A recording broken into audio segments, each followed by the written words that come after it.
faint whimper drifted from the old tree's hollow. Joe's ears perked. "Did you hear that?" he whispered.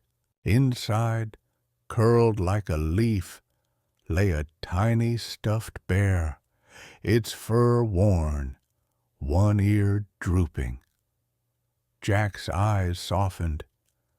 "He's been waiting." Back home, they washed him gently in warm water, Jack patting with a towel, Joe tying a red ribbon around his neck.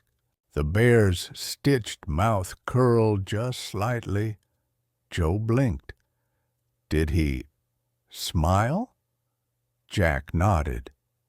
He knows he's safe now. That night, the little bear lay nestled between them, wrapped in a soft quilt. Outside, the wind was cold, but inside, everything was warm